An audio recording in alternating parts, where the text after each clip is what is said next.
Hello, and welcome to this week's Movie Math, a juicy one, as Warner Brothers continues to fortify its position as the top studio of 2025, not just at the box office, but potentially for awards season as well. Green and gold, baby!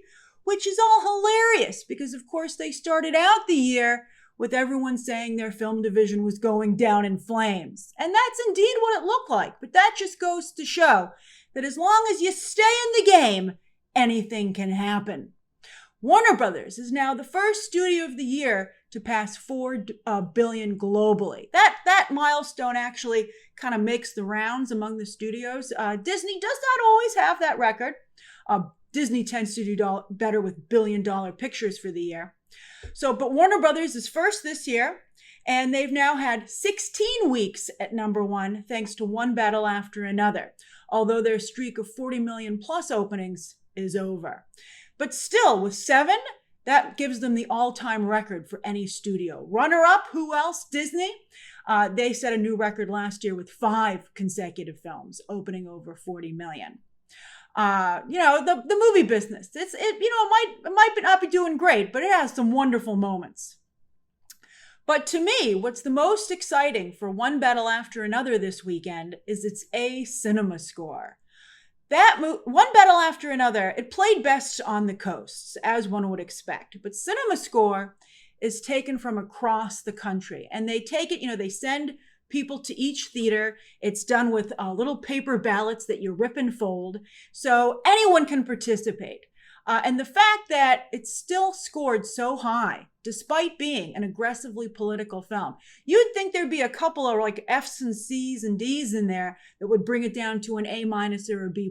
But no. And some of you, by the way, wrote me that you went with conservative family members or yourself, and you still really enjoyed the film. So that's really interesting. It really helps One Battle After Another's Oscar campaign, because now it's not just an industry favorite, but a crowd favorite as well.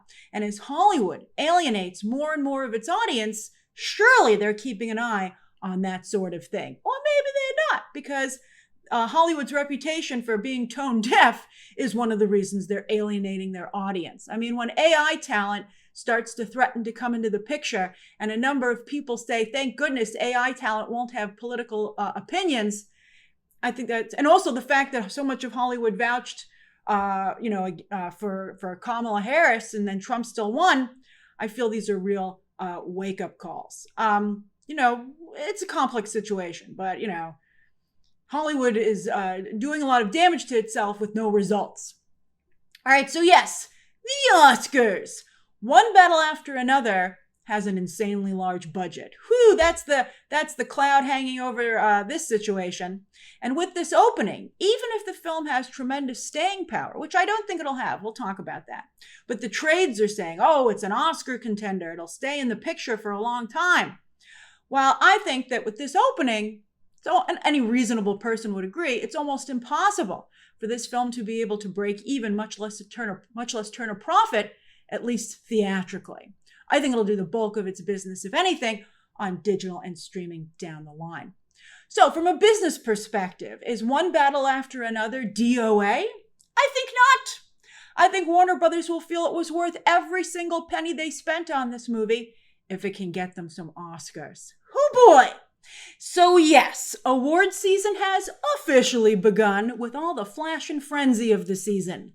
But Hollywood's not the only one who's busy right now, nor the only one who wants to look fabulous for the holidays. Now, celebrities have to pay nutritionists, cooks, and assistants to make sure they eat right while staying on schedule. But you can get the same advantage with Factor, which is now better than ever. Factor still delivers tasty yet healthy meals directly to your door and makes sure you get your fruits and vegetables by including them in each and every meal, which are ready in the microwave in just 2 minutes. And now, here's what's new. Now Factor has more variety than ever, doubling the size of their menu, so you have more choices than ever. Factor is keeping up with today's concerns about food, so you can select meals that have no refined sugars, are free from low-quality seed oils, and don't include ultra-processed food. Factor has also just launched Asian and Mediterranean meals as part of their global cuisines, giving you meals that are still healthy, but exploding with flavor. Who has time to cook these days? But takeout and frozen meals that are ultra-processed are so unhealthy. Factor meals are fresh, never frozen, delivered right to your door through a subscription that's affordable and flexible. I don't know about you, but I want to make sure I look my best for the holidays, and Factor's delicious meals are helping me to do that while staying on my busy schedule. And do I have a special deal for you? This one's really good. So head to factor75.com or click the link right down below and use code BTTFB50 to get 50% off plus free breakfast for an entire year. Wow!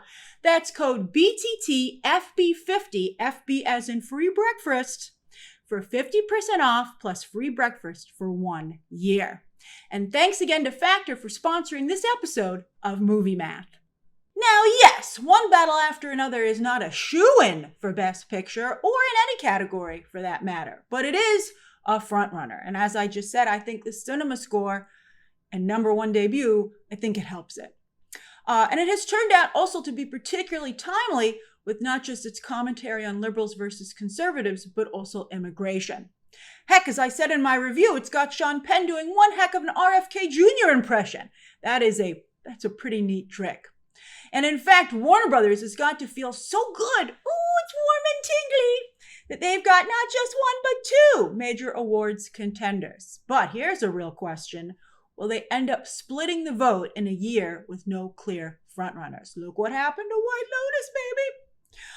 One Battle After Another might have great critic and audience scores, but its appeal does not seem to be diverse. So as the Academy has worked so hard to diversify its members, like 10, maybe even just 10 years ago, this wouldn't have mattered. But now you might see voters of color rallying behind Sinners, while white voters go for the more traditional, old school choice before the Academy's diversification of One Battle After Another. It will be up to Warner Brothers to read the room, to read the voters, and figure out this difficult balancing act, see which movie starts to make a break for it, right?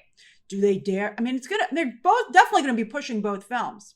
How would you handle this situation?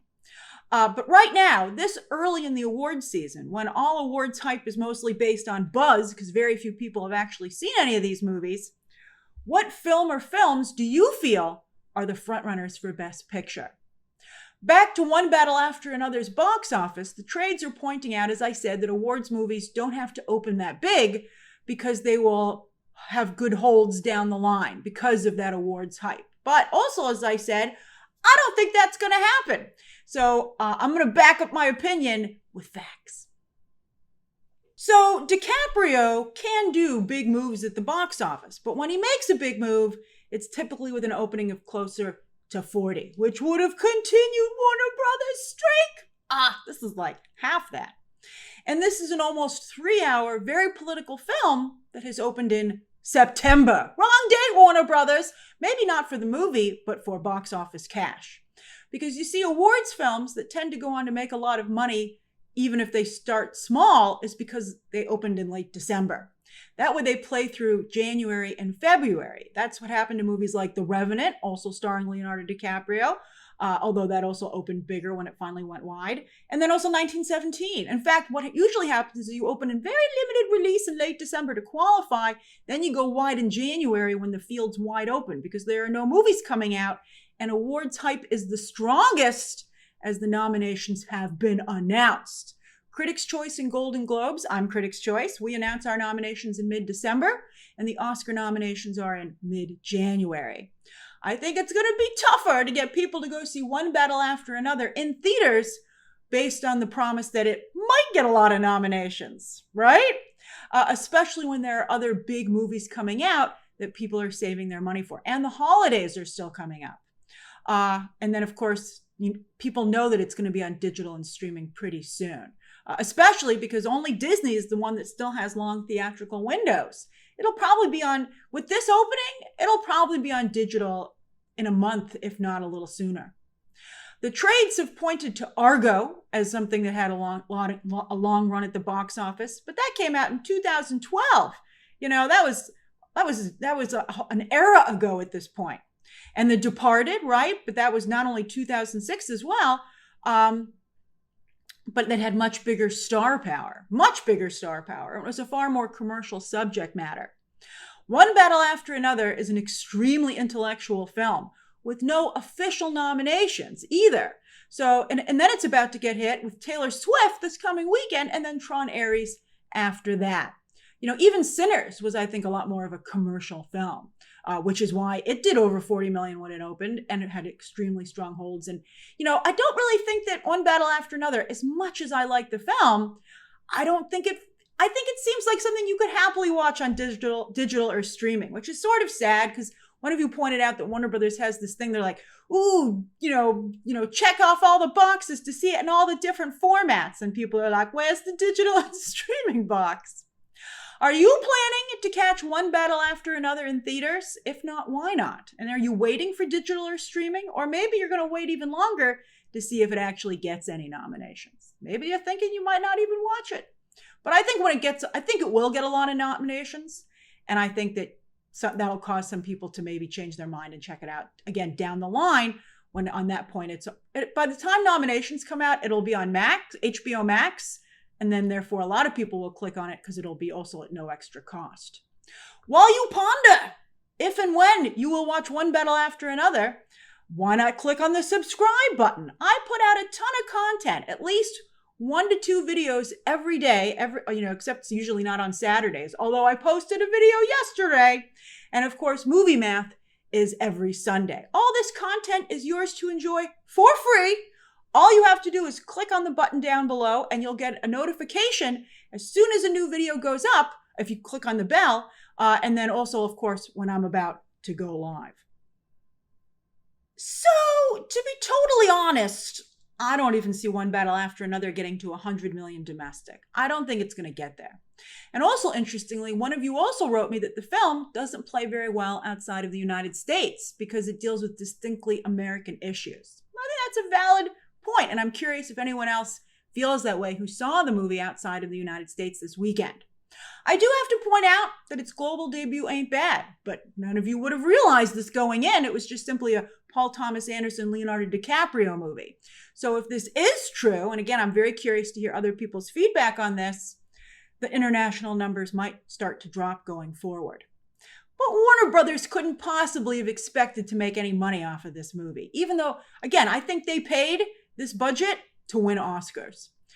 Because while this might, and I mean, I think, sometimes you spend the money, you don't think you're going to get it back in that regard, but you're trying to accomplish something else. Very much the same way that Apple spent all that money on F1 just because they wanted to have something that looked or felt like a hit on, had big numbers, and finally, in a meaningful way, got them into the blockbuster movie space. So I think they're happy about that spend as well, which, by the way, they partnered with Warner Brothers on. So anyway, sure, this movie stars Leonardo DiCaprio, one of the last remaining movie stars. But there's only so much he can do. And while this opening is on the low side for DiCaprio, he did manage to get it to a place where it's close to the domestic totals of all the other Paul Thomas Anderson movies, most of them.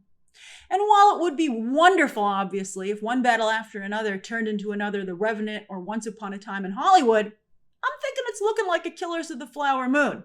A movie, by the way, which many of you know I did not care for, and a lot of people came around to my way of thinking eventually. But this one, I'd have to say, gosh darn it, I saw it again yesterday, and Steven Spielberg is right. It does get better with each viewing. I was like, darn it, this is great a second time around, and I think I might even be compelled to watch it a third time around.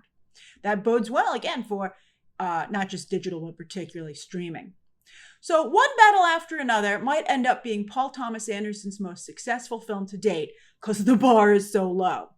But his most successful film so far is There Will Be Blood, the last time that Paul Thomas Anderson got closest to winning an Oscar. Yes, he has never won an Oscar, interestingly enough. With There Will Be Blood, again, when he became the closest, he ultimately lost out to No Country for Old Men, which many people are saying One Battle After Another is very similar to. Having never won an Oscar, having made so many films that are beloved and respected, that actually makes PTA a pretty big threat this year in his categories to everybody else. People might feel it's Paul Thomas Anderson's time to walk away with the gold, but it might be for writing instead of director or picture, which really sucks for anybody else in that category this year. What do you think, Paul Thomas Anderson fans and, just Oscar aficionados? What do you think? Do you think this is finally going to be Paul Thomas Anderson's year? Back to Warner Brothers. It's fascinating, and I'm sure for some of you, quite rewarding to see them having one of their best years ever as Disney has an uncharacteristically off year. Disney's like, come on, Zootopia 2 and Avatar 3. But perhaps Disney is looking at its future, because who would have ever thought Marvel would underperform the way it has this year, or their live-action fairy tales? Because hate seems to have turned to apathy for many towards the studio.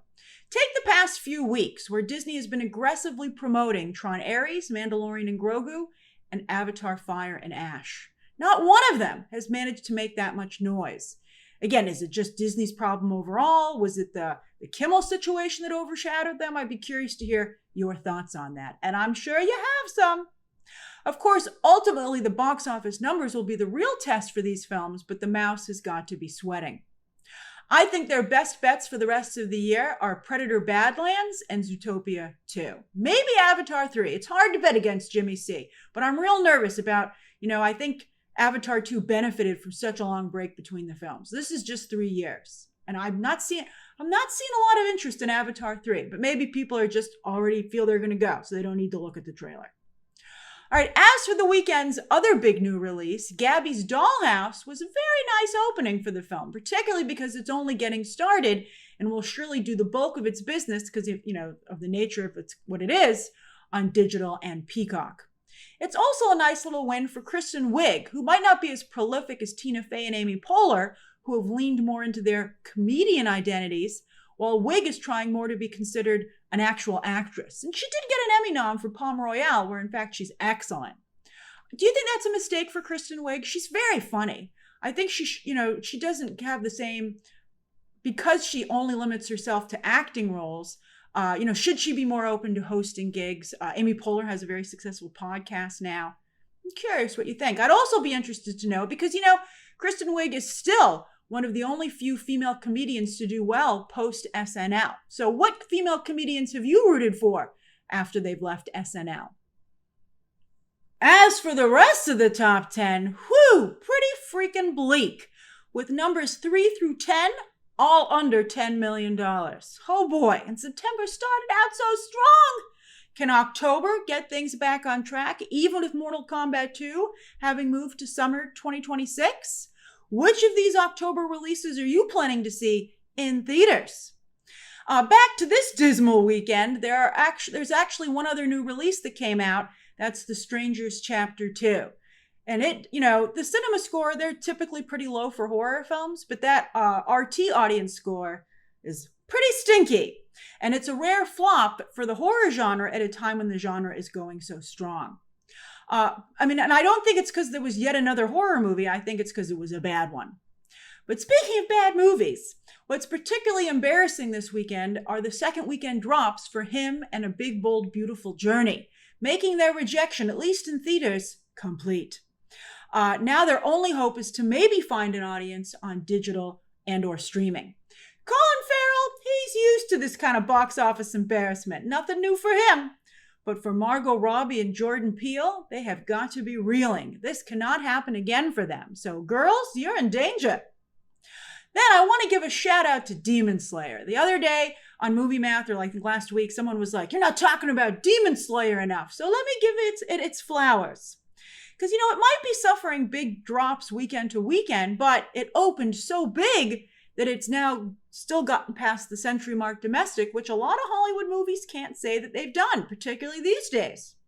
And what's particularly impressive about this for Demon Slayer, though, is that while a lot of movies out of Asia and the worldwide box office tend to do quite well, almost all of their money comes from their home country. And we don't know, particularly from China, with Neza 2, we don't know how legit those numbers are, so it's hard to know. But the great thing about Demon Slayer is that it's truly a global hit. Sure, it got a ton of money in its home country, but it's also getting money in other countries. And that's how we're going to see other industries and other countries across the globe truly be able to compete with Hollywood. Because, Hollywood puts out a product that every country plays in their theaters. And so that's where you're really going to have Hollywood lose ground and other film industries, make ground if they can get themselves on those international multiplexes as well. And to be fair, other countries have been able to do that outside the United States over the past couple of years. But the United States has been really difficult to crack because the Hollywood studios were intentionally keeping those movies out because they wanted to remake them themselves. So they were not even really letting American audiences get a look at them. But I think streaming has significantly changed that. It's not only broken the grip of the studios on the distribution system, also, theaters are in so much trouble that they're now, they're not afraid to go against the studios and make the deals that like AMC is making with Crunchyroll or even Taylor Swift. But then also, of course, streaming has made American audiences more open to, non-English language content and subtitles. So it's a really big deal. Over on streaming, starting as usual with Nielsen, this time for late August. Alien Earth, it's still managing to hold on. It's not looking good though, because it's almost totally fallen out of it never has made the overall chart. And here it is at the very, very bottom of the originals chart with its 4th episode in week 3. There's a very good chance we won't see it on these charts next week at all. Like Peacemaker season 2, because this was its 2nd week, and it's not able to chart. Look, the real test, of course, will be if Peacemaker can chart with its blockbuster final 3 episodes. So the jury is still out. Remember, Nielsen charts are a month behind. But it's certainly not the debut Gunn was hoping for post-Superman, and especially as he'd hyped up Peacemaker as this huge hit. When season 1 aired, as we've been discussing, Max didn't participate in Nielsen ratings, so we couldn't fact-check Gunn's claims. And by the way, his Creature Commandos also never charted. I think another issue that James Gunn is having is that he's overexposing himself. And we've talked, this is not just a criticism of James Gunn. There are a lot of other people that have had this issue. And also something that, we've commended, I've at least commended Margot Robbie for knowing that people needed a break from her post-Barbie. Although, what big, bold, beautiful journey is, and then she's going to follow it up with Wuthering Heights. I don't think you know what you're doing, Margot. All right, so anyway, back to James Gunn, who, of course, is a big fan of Margot Robbie. Someone posted this very funny joke yesterday. Some of you called it to my attention. And, sure, the Snyder fans are definitely out to get James Gunn. So you always have to keep that in mind when you see some of these jokes and criticisms. But we've been debating whether or not his strategy of a constant stream of small headlines instead of big announcements more spaced out is the way to go. The dude seems to be doing an interview for Peacemaker every week. Well, he's doing his podcast, and he's not just sticking to Peacemaker in the discussion. Like, I've never seen, also when I was doing my breakdown of episode 6, in the comments, someone was like, why are we talking about James Gunn so much? And I thought that was a great point. Why aren't we just focusing on the project itself? And I think that's because we've never seen somebody behind the scenes insert themselves so strongly and universally and so visually into an IP. He really has made it all about him. I mean, hey, who cares as long as the hits keep on coming? But with DC, are the hits keeping on coming? But I'm just very curious, what do you think about how James Gunn is promoting DC and in many ways also himself? Also, I want to point out that Prime, again, let's talk about some other things as well. I do think this is a real concern for him. He doesn't want to get people sick of hearing from him. I think he might be trying to follow the Zack Snyder model. Zack Snyder did a lot of publicity, especially back in the day with the Snyder Cut. But I don't even think Zack Snyder even did this much. And Zack Snyder was staying away from the large trades. And so that toned it down a little bit too. And not for as long as James Gunn has been doing it. There was a window. And then even Zack Snyder took a little bit of a break. Again, I'm very curious to hear your thoughts on this. All right, so elsewhere, the Prime Video Taylor Sheridan-esque The Terminal List Season 2 is also doing pretty well. And that's very nice for Chris Pratt, who I know a number of you are rooting for. On the overall chart, the release of K-pop Demon Hunters The Sing-Along put it back at number 1. And yay, look at Thursday Murder Club right behind it. These are, Nielsen's domestic, Netflix's charts are global. So I'm still waiting on a renewal for Thursday Murder Club. What's taking so long? And I think it's partially because everybody involved with it is probably so expensive, including Chris Columbus. I don't know if he'd return to direct a sequel, but I'm sure it's an expensive project for them with just salaries alone. And teenage girls are doing great in streaming with 3 shows on the overall chart. While Thunderbolts, this is a nice little win for Marvel because it's doing nice on Disney Plus, even though it's already been in theaters, which again just goes to show that a lot of, we saw the same thing, interestingly enough, with Captain America 4, that a lot of people, for other projects, people will watch on digital, but with Disney, because so many people have Disney Plus and it's such a big brand, a lot of people are willing to wait even longer, even though Disney has these long windows to watch their content down the line on Disney Plus. I mean, so they're not churning, so that's good, but it's costing Disney a lot in the digital space. And on the movies chart itself, it's nice to see 3 to 4 strong entries here, right? There's usually just 1 or 2, but still, for the most part, streaming seems to belong to series instead of movies. On Netflix's charts for just last week, Miranda Cosgrove nabbed the number 1 spot with her first full week on the streaming service, just edging out K-pop Demon Hunters. But K-pop Demon Hunters is now at 325 million views overall and still hasn't slowed down. It's still over 20 million views a week. I do think that it'll get to 400 million views, and who knows how high, because down the road, speaking of Oscar hype, it's surely hopefully going to get, some trades have a tip to win, but the best animated feature Oscar. It should also get nominated. It'll be a little harder to win it here, but it should at least get nominated at least for 1 of its songs. That's amazing.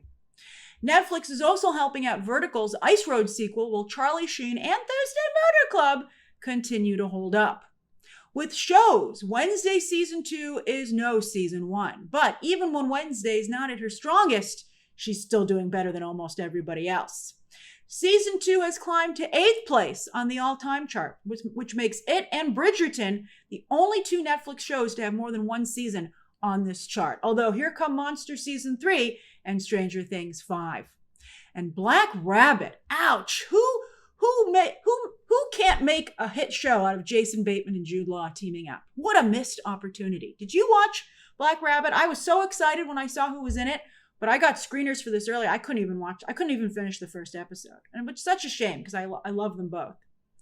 And how the heck did Haunted Hotel get a Season 2 renewal so quickly when it debuted down at number 10? Animation must be super cheap. It's funny because it used to be that animation was more expensive. Theatrical animation is so expensive, yet Demon Slayer was not. What did they spend all the money on for theatrical feature animation in Hollywood? But yeah, it got renewed. Those Rick and Morty writers, they're the luckiest betards ever. It's crazy. Michael Waldron still has a career. How has that happened? It's just insanity.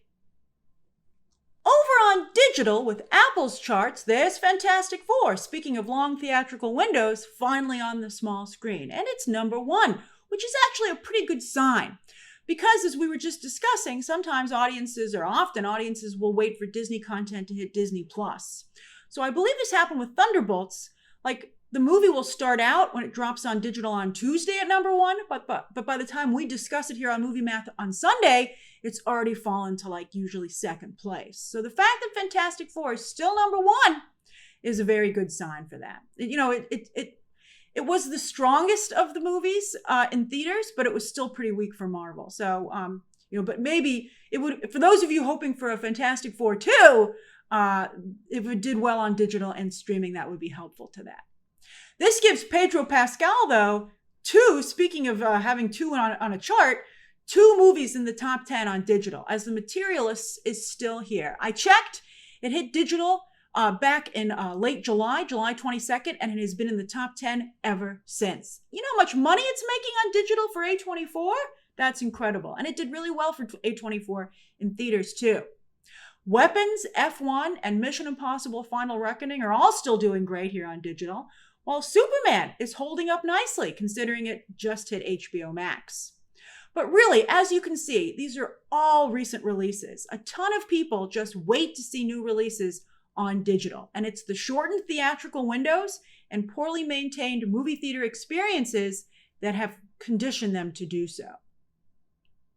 As for this coming week in theaters, it's the return of Taylor Swift. Can she do it again? And it will only be for 3 days. She's not going to play week to week. You can only celebrate the release of her new album Friday, Saturday, and Sunday. She's likely to obliterate new release The Smashing Machine. Dwayne Johnson's going to lose this fight. That's interesting to see them both in the ring together. While Disney will re-release Avatar 2 to try and get people more excited for Avatar 3. There's supposed to be some first look footage in this re-release. And then, of course, all eyes are going to be on One Battle After Another's second weekend drop. What's that going to look like? Also, in limited release, Daniel Day-Lewis. We were just talking about There Will Be Blood. Daniel Day-Lewis, after retiring, and he, of course, has worked with Paul Thomas Anderson a lot, but this time he's working with his son, who is directing, and that's why he's returning to the big screen. On digital, Caught Stealing and Already, Downton Abbey, the grand finale, dropped Tuesday. While with streaming movies those are actually both very good, especially on digital. While with streaming movies on Friday, Netflix has Steve with Cillian Murphy. That seems pretty generic. I'm surprised Cillian Murphy would do that. And It's a Family Affair for Matthew McConaughey on Apple TV with both his mom and son co-starring. Nepomania! Then with shows, on Tuesday, Glenn Powell will see, Glenn Powell, his career ain't quite working out like a lot of us thought it would, but he's not giving up. And he's, I don't know if it's a good idea for him to be doing both movies and TV at the same time. Because, I know a lot of you will feel that's fine, but as he's establishing himself, where is he supposed to be, right? Although we'll see how Running Man does. Running Man looks pretty good to me, but part of me feels it looks like a streaming movie. Anyway, here Glenn Powell is trying to have his own Ted Lasso, this time on Hulu with the help of co-creators Eli Manning and Mr. Michael Waldron. No. All right. Also, Jimmy Fallon is hoping to have his own big hit, doing his take on The Apprentice meets Shark Tank. While on Friday, Netflix drops the latest season of Monster. They are not giving screeners out in advance for this one. I don't know if they've given out screeners in advance before. I think they actually did for the last one, Monsters. Did they? I don't remember. I think the reason, and I don't think this is necessarily a bad thing. I think that Netflix doesn't put out screeners for this because the last two did very poorly with critics. So they don't want to put a harsh out there on it. So I think, and by the way, the first two seasons of Monster were still huge, massive hits. So this is really a series that is critic proof. So this is the worst of them all. It's going to be nuts. Are you tuning in? I mean, I think a lot of people aren't going to miss it. I guess that also maintains the surprise. Then on Saturday, SNL returns with Bad Bunny hosting and Doja Cat as the musical guest. They've made some big changes to their cast, a lot of headlines the past few weeks, so we'll see how this new cast fares. A lot of pressure on them.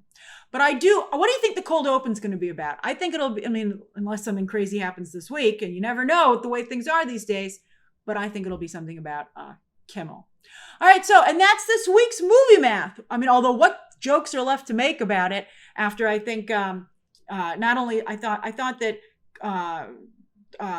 Jon Stewart had the best. Jon Stewart and John Oliver I thought had the best jokes about it, but I think Kimmel himself had a lot of really good jokes about it when he returned. So I'll be interested to see if SNL can carve out some fresh material. All right, so that's this week's movie math. What have you been watching? What do you plan to watch? And then here's an interesting question for you. What studio or studios are you rooting for this year? Share those thoughts down below. Subscribe today. And of course, as always, you can check out some more videos right now.